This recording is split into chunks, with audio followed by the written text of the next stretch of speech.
A receita da Intelbras caiu 7,8%, mas o lucro subiu 16,1%. Então, como é que a empresa vendeu menos e lucrou mais? Ela ficou mais eficiente de verdade ou parte dessa melhora veio de um efeito temporário nos estoques que pode perder força mais para frente? Essa é a pergunta que o segundo trimestre de 2026 precisa responder. E para chegar nela, a gente vai separar efeito de comparação, mudança de mix, custos, segmentos, caixa, investimento e dividendo. Então já sabe, pega aí o seu cafezinho, o seu pão de queijo e bora para essa análise. Antes dos números, aquele lembrete rápido. Isso aqui é conteúdo educacional. Não é recomendação nem de compra e nem de venda. Como eu sempre falo, resultado bom não transforma qualquer preço em oportunidade. E um trimestre ruim também não vira venda automática. A Intelbras não é uma empresa de software puro. Ela desenvolve, fabrica e distribui equipamentos eletrônicos em 3 frentes. Segurança, com câmeras, controle de acesso e outras soluções, respondeu por 60% da receita do trimestre. Temos também o TIC, que junta tecnologia da informação e comunicação, que ficou com 25%. Já a energia, com solar, no-breaks e carregadores veiculares, respondeu por 15%. Para analisar esse tipo de empresa, eu olharia 5 pontos. Primeiro, a receita e o mix de cada segmento. E mix, em português claro, é como as vendas estão divididas entre os negócios da empresa. Isso importa porque um segmento mais rentável, ele pode ganhar mais espaço e melhorar o resultado mesmo que a receita total não cresça tanto. É como vender menos produtos no total, mas vender mais daqueles que deixam uma margem maior para a empresa. Segundo, margem bruta, porque câmbio, commodities, preço e custo do estoque mexem muito com o que sobra de cada venda. Terceiro, sell-in e sell-out. O sell-in é a venda da Intelbras para o distribuidor. Sell-out é quando distribuidores, revenda, loja e instaladores vendem o produto para o cliente final. Esse conjunto de parceiros é o que o mercado chama de canal. Se o sell-in corre muito na frente do sell-out, pode sobrar produto parado no canal. Quarto, o capital de giro, estoque, contas a receber e fornecedores. E quinto, ROIC e caixa para saber se o crescimento remunera o capital colocado no negócio. Se esse jeito simples de abrir o balanço te ajuda, que é o que a gente vai fazer agora, já deixa o seu like e se inscreve no Direto no Bolso. Faz isso aí na confiança. Eu tô com a meta de bater meus 1000 inscritos e o seu apoio no like, inscrição e comentários me motivam muito a fazer toda essa pesquisa e trazer isso tudo mastigado aqui para vocês. Agora sim, a receita líquida foi de 1 bilhão 149 milhões de reais no segundo trimestre de 2026.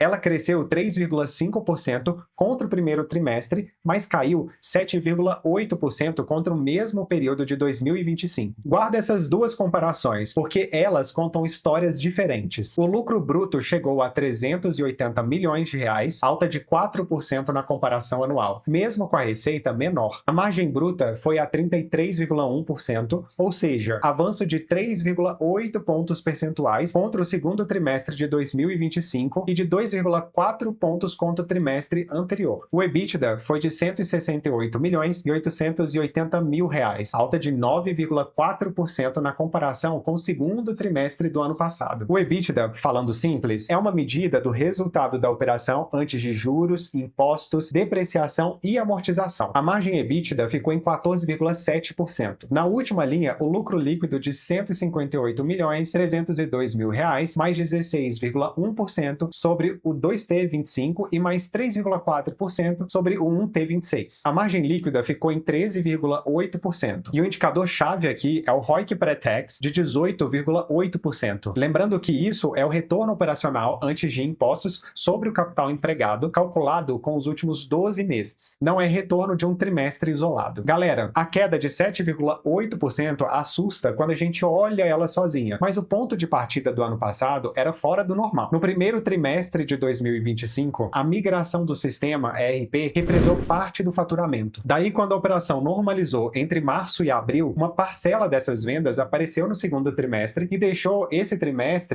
segundo trimestre de 2025 artificialmente forte. Isso não quer dizer que a queda de receita deva ser ignorada. Quer dizer que a comparação anual precisa de uma segunda lente. Contra o primeiro trimestre desse ano, a receita cresceu 3,5%. No primeiro semestre inteiro, a receita somou 2 bilhões e 260 milhões de reais e avançou 4,2% sobre o primeiro semestre de 2025. E tem mais um detalhe. O que a Intelbras disse foi que essa relação ficou estável. Então não aparece nenhum sinal de desequilíbrio, mas como ela não abriu o número nem o estoque do canal, também não dá para a gente dizer que está tudo perfeito. Resumindo, quando a gente olha só para o trimestre, a receita parece fraca, mas olhando o semestre inteiro, ela cresceu. E essa diferença entre as duas leituras vem em boa parte daquela base mais forte do segundo trimestre de 2025, por causa da normalização do RP. Agora vem a parte mais importante do trimestre. O custo dos produtos vendidos ficou praticamente estável contra o primeiro tri de 2026, perto de 769 milhões de reais, enquanto a receita cresceu 3,5%. Por isso, o lucro bruto subiu 11,5% na sequência e a margem foi de 30,7% para 33,1%. Só que a própria Intelbras separou esse avanço em duas partes. A primeira é cíclica ou temporária. Com os custos dos materiais subindo, a empresa reajusta os preços pensando no custo de reposição, ou seja, em quanto que ela vai gastar para comprar o próximo lote. Só que o produto que ela vende hoje pode ter sido comprado antes por um custo médio mais baixo. Daí o preço sobe antes de todo esse custo novo aparecer no resultado e a margem melhora. Mas quando o estoque mais caro começa a ser vendido, uma parte desse ganho tende a voltar ao normal. Tem também uma parte mais estrutural nessa melhora. A companhia vem dando mais espaço para negócios que trazem mais retorno e reduzindo exposição a linhas com retorno menor, como Solar e GPON. Ao mesmo tempo, está sendo mais disciplinada com o capital que coloca em cada negócio. Essa mudança de mix pode continuar ajudando lá na frente. Teve ainda o AVP, que é o ajuste a valor presente. Em termos simples, é uma correção contábil ligada ao prazo que a empresa leva para receber e para pagar também. Esse efeito negativo sobre a margem era de 0,9 ponto no segundo trimestre de 2025 e de 1 ponto no primeiro trimestre de 2026. No segundo trimestre de 2026, caiu para 0,6 pontos. Isso ajudou a margem, mas não explica sozinho toda essa melhora. Então, a margem de 33,1%, ela é sim real. Só que não dá para partir do princípio de que toda essa melhora vai continuar do mesmo jeito nos próximos trimestres. Vamos para os segmentos, porque cada um conta uma história diferente. Segurança continua sendo o maior negócio da Intelbras e faturou 690 milhões de reais. A receita ficou praticamente igual à do primeiro trimestre de 2026, mas caiu 11,4% na comparação com o segundo trimestre de 2025. Só que ali entra aquela base mais forte do ano passado por causa da normalização do ERP. Quando a gente olha o primeiro semestre inteiro, segurança ainda cresceu 5,8%. O resultado desse segmento também melhorou com os reajustes de preço feitos com base no custo de reposição que a gente acabou de explicar. Por isso, o lucro bruto de segurança subiu 7,5% em relação ao primeiro trimestre de 2026. Só tem um cuidado aqui para você ficar esperto. A Intelbras não mostrou qual foi a margem bruta percentual de cada segmento. Então dá para dizer que o resultado melhorou, mas não dá para cravar qual foi a margem exata de segurança. Já a TIC, que é o TIC, foi o destaque de crescimento. A receita chegou a 283 milhões e meio de reais, com alta de 12,5% em relação ao primeiro trimestre de 2026. O principal motor foi o cabeamento estruturado, a infraestrutura de cabos usados para conectar a rede de uma empresa junto com as redes empresariais. Teve também um apoio de uma medida anti-dumping adotada em dezembro de 2025. Em palavras simples, essa medida deixou os cabos importados vendidos a preços muito baixos, menos competitivos e aumentou a procura por cabos óticos produzidos no Brasil. Isso ajudou bastante a Intelbras. A fábrica dessa linha já está perto do máximo que consegue produzir. Isso é bom porque mostra uma demanda forte, mas também traz um limite. Para continuar crescendo, a empresa ela precisa ter capacidade para atender essa procura e ainda depende de essa regra continuar em vigor. A Intelbras também vem reduzindo a exposição a GPON. GPON é uma tecnologia usada em redes de fibra para levar a internet de alta velocidade. A ideia não é sair desse mercado de uma vez, é reduzir o peso de uma linha que vinha trazendo retorno menor e dar mais espaço para produtos mais rentáveis. Em energia, a receita foi de 175 milhões de reais. Ela cresceu 4% em relação ao primeiro trimestre de 2026, mas ficou 13,5% abaixo do segundo trimestre de 2025. Isso mostra o novo tamanho do negócio de solar depois da mudança de estratégia adotada no terceiro trimestre de 2025. Mesmo vendendo menos do que um ano antes, o lucro bruto de energia cresceu 12%, porque a empresa reduziu a exposição a solar e ganhou espaço em no-breaks e também em carregadores veiculares. No fim, segurança ainda é o maior negócio. TIC, ele está puxando o crescimento e energia está vendendo menos, mas está tentando também melhorar a qualidade dessas vendas e quanto sobra delas em lucro. No caixa, o trimestre foi forte. As operações operações da Intelbras geraram quase 318 milhões de reais em caixa no segundo trimestre de 2026. No primeiro trimestre de 2026, tinham sido 183 milhões. E no acumulado do primeiro semestre de 2026, esse valor chegou a 501 milhões de reais. Mas deixa eu parar nos números aqui um segundo, porque o mais importante aqui não é decorar os valores, é entender de onde que veio essa melhora. Boa parte veio do capital de giro, que é o dinheiro que fica preso ou é liberado na operação do dia a dia, principalmente em estoque, contas a receber e pagamentos a fornecedores. Os estoques caíram de 1 bilhão 298 milhões de reais no fim de março para 1 bilhão e 230 milhões no fim de julho. Isso ajudou a liberar caixa. Só que as contas a receber, elas subiram no período. Então, nem toda melhora veio de uma operação mais leve em todas as linhas. É um sinal positivo, mas precisa ser olhado com alguma cautela. Depois de investimentos, financiamentos e efeito cambial, o caixa da empresa aumentou 142 milhões de reais no trimestre e fechou junho em 1 bilhão 445 milhões de reais. Ao mesmo tempo, a dívida bruta caiu quase 100 milhões e terminou o trimestre em 860 milhões de reais. Colocando uma coisa contra a outra, a Intelbras fechou junho com 585 milhões de reais de caixa líquido. E caixa líquido, em português claro, quer dizer que a empresa tinha mais dinheiro disponível do que dívida financeira. Isso dá fôlego para investir e atravessar períodos mais difíceis. Mas também não quer dizer que esse dinheiro ele está ali sobrando. A expansão em Manaus vai consumir uma parte desse capital e a empresa também aprovou dividendos. E tem mais um ponto importante. A administração disse que o fluxo de caixa livre do trimestre ficou acima do EBITDA. Isso é positivo porque mostra que o resultado da operação se transformou em dinheiro. Só que a companhia não divulgou o valor isolado para esse fluxo de caixa livre. Então vale citar essa relação, mas sem chutar um número aqui. Esse caixa mais forte também conversa com o ROIC, que é uma medida de quanto resultado a empresa consegue gerar com o dinheiro colocado no negócio. O ROIC subiu de 13,6% no segundo trimestre de 2025 para 18,8% no segundo trimestre de 2026. Esse indicador olha os últimos 12 meses e considera os resultados antes dos impostos. Então, ele não mostra só o retrato de um trimestre isolado. Mas traduzindo isso para algo mais simples, a Intelbras está conseguindo gerar mais resultado operacional com uma base de capital menor. O lucro operacional cresceu, enquanto o capital empregado caiu 15,6% na comparação com o segundo trimestre de 2025. É como se a empresa ela tivesse usando melhor os recursos que ela já tem. Agora começa uma parte nova dessa história. No primeiro semestre de 2026, a Intelbras investiu 60 milhões de reais em CAPEX, que é o dinheiro utilizado em fábrica, máquinas, sistemas e outros ativos de longo prazo. Desse total, 44 milhões foram direcionados para expansão e 16 milhões para manutenção da operação. Em abril de 2026, a empresa anunciou a compra de um terreno em Manaus por 19 milhões e 400 mil reais. O plano completo, que envolve preparação, obras e infraestrutura, pode exigir cerca de 200 milhões de reais ao longo de 18 meses, com recursos próprios e de terceiros. Mas, de novo, não é só o valor investido que importa. O principal é acompanhar se essa nova capacidade, voltada principalmente para a área de segurança, vai virar crescimento de verdade e continuar trazendo um bom retorno para a empresa, sem fazer os estoques crescerem demais no meio do caminho. Para os investidores que olham mais para a renda, a Intelbras aprovou cerca de 93 milhões e meio de reais em dividendos. Isso equivale a aproximadamente 28,56 centavos por ação. Quem fechou o pregão no dia 3 de agosto de 2026 com as ações da empresa em carteira tem direito a esse pagamento. A partir do dia 4, a ação passa a negociar ex-dividendo. Em outras palavras, quem comprar depois dessa data não vai entrar nesse pagamento. O dinheiro deve ficar disponível a partir do dia 14 de agosto. Esse dividendo ele entra na conta do mínimo obrigatório que a empresa precisa distribuir em 2026. Então, não dá para tratar esse pagamento como renda fixa, nem como uma promessa de que isso vai se repetir todo o trimestre. Eu também não vou nem calcular o dividend yield aqui, que é o percentual de retorno do dividendo sobre o preço da ação, porque esse número ele muda conforme a cotação muda e poderia deixar a análise aqui um pouco mais confusa do que útil. Até aqui a gente viu bastante coisa positiva, mas agora vale tirar um pouco o pé do acelerador e olhar o que a Intelbras precisa provar nos próximos trimestres. O primeiro ponto é a margem. Parte dessa melhora veio de um efeito temporário do estoque. A empresa reajustou os preços antes de todo o custo mais alto dos produtos aparecerem no resultado. Quando esse estoque mais caro começou começar a ser vendido, uma parte da margem pode voltar ao normal. Também tem o custo dos materiais, das commodities, do câmbio e das ações comerciais. A própria Intelbras disse que os custos na origem continuam subindo e que pode aceitar alguma oscilação de margem para estimular as vendas. Depois vem segurança, que representa 60% da receita da empresa. O segmento ficou praticamente estável em relação ao primeiro trimestre de 2026 e ainda precisa mostrar o crescimento mais claro quando o efeito do ERP sair da comparação. TIC cresceu bem, mas a fábrica de cabos ópticos já está quase no máximo do que ela consegue produzir. Além disso, uma parte dessa demanda veio da medida antidumping. Então, a empresa ela precisa ter capacidade para atender os pedidos e continua dependendo se essa regra ela vai permanecer ou não em vigor. Em energia, a Intelbras reduziu a exposição à solar e melhorou a qualidade das vendas. Isso ajuda a margem, mas também diminui uma parte da receita. O desafio agora é fazer no-breaks e carregadores veiculares ganharem escala suficiente para compensarem essa redução. No caixa, o capital de giro ajudou muito nesse trimestre. Só que a própria empresa, ela entende que há menos espaço para repetir esse mesmo impulso daqui para frente. Então, não dá para projetar a mesma geração de caixa como se ela fosse automática. E por fim, Manaus. A Intelbras tem caixa para investir, mas o projeto exige um valor relevante. Mais importante do que inaugurar,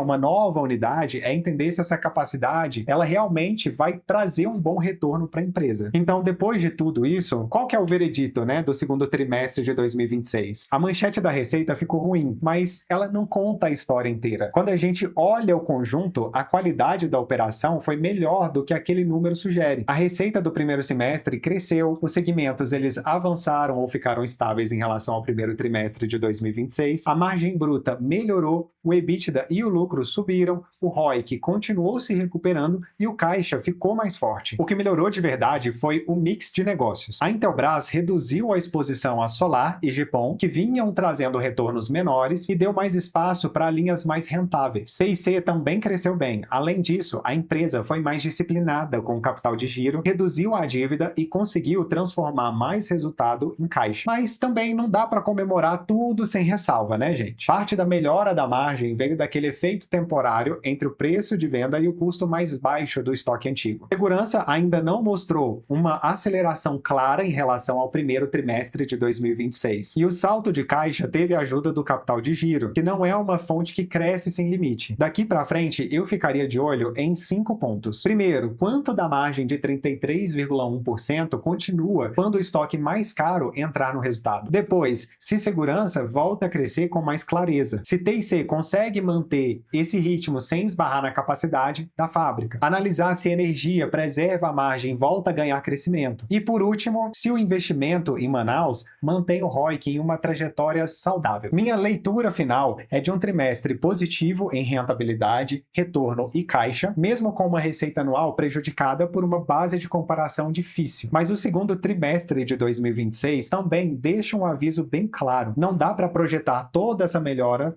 da margem para o futuro como se ela já estivesse garantida. Isso não é uma recomendação nem de compra nem de venda. É o que a operação ela precisa provar nos próximos trimestres. Agora, eu quero saber de você. Na sua leitura, a Intelbras ela já encontrou um patamar de rentabilidade mais alto ou a normalização dos estoques ainda vai devolver uma parte importante dessa margem? Comenta aqui também se você já tem esse ativo ou pensa em ter. Se a análise te ajudou, deixa o like, se inscreve no Direto no Bolso e lembra que não dá para decidir um investimento olhando somente para um trimestre. A gente se vê na próxima análise. Até breve e bons investimentos!